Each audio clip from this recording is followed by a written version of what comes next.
Assalamualaikum warahmatullahi wabarakatuh.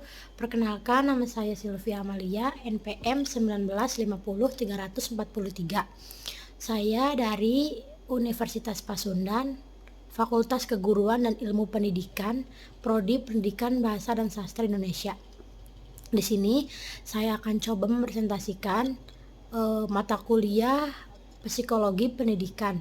Di sini saya akan membahas tentang layanan bimbingan konseling.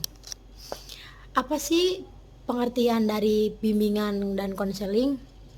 Jadi secara etimologis, bimbingan dan konseling berarti bantuan dan tuntutan atau pertolongan. Tetapi tidak semua bantuan, tuntutan atau pertolongan berarti konteksnya bimbingan. Selanjutnya di sini ada makna bimbingan. Makna bimbingan bisa diketahui melalui akronim kata bimbingan sebagai berikut.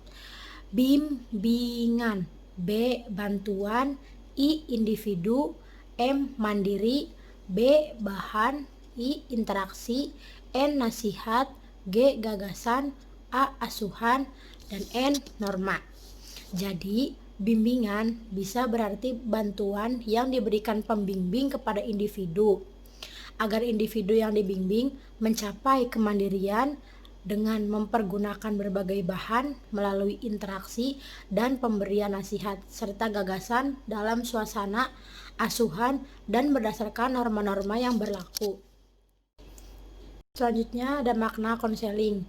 Makna konseling juga dapat dimaknai dari akronim kata konseling sebagai berikut.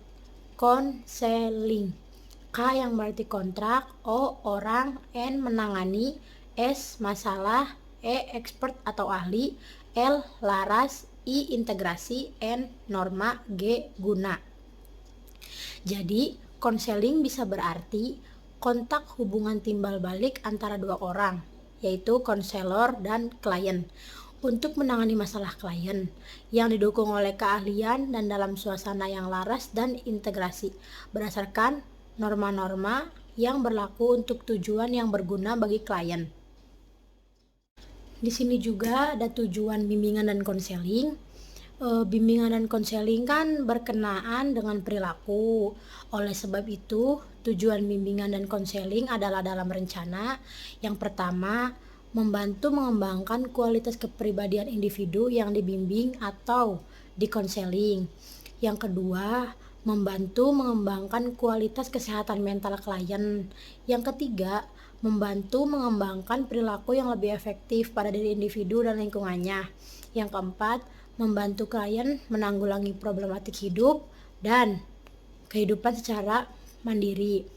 Adapun tujuan lainnya adalah sebagai berikut. Yang pertama, pengenalan terhadap diri sendiri dan penerimaan terhadap diri sendiri.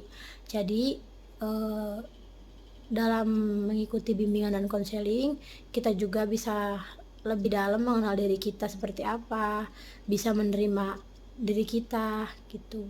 Yang kedua, penyesuaian diri terhadap lingkungan, sekolah, rumah, dan masyarakat. Jadi bimbingan dan konseling juga membantu kita agar kita bisa tahu bagaimana cara berteman dengan baik dalam lingkungan, di sekolah, di rumah, atau di bagian masyarakat gitu. Yang ketiga, pengembangan potensi semaksimal mungkin. Yang keempat, pemecahan masalah dengan baik dan realistis. Dalam mengikuti bimbingan juga, kita lebih tahu bagaimana sih cara menyelesaikan masalah dengan baik dan realistis, seperti itu. Yang terakhir yaitu kesimpulan. Yang pertama yaitu layanan bimbingan dan konseling pasti sangat dibutuhkan dalam berbagai bidang kehidupan. Karena dengan adanya layanan bimbingan dan konseling ini, maka seorang siswa akan merasa lebih mudah memecahkan masalah yang dihadapinya. Yang kedua, layanan bimbingan dan konseling memberikan efek yang baik karena memberikan suatu solusi, rencana, motivasi, bimbingan, ide, gagasan, dan sebagainya dalam mengatasi suatu permasalahan.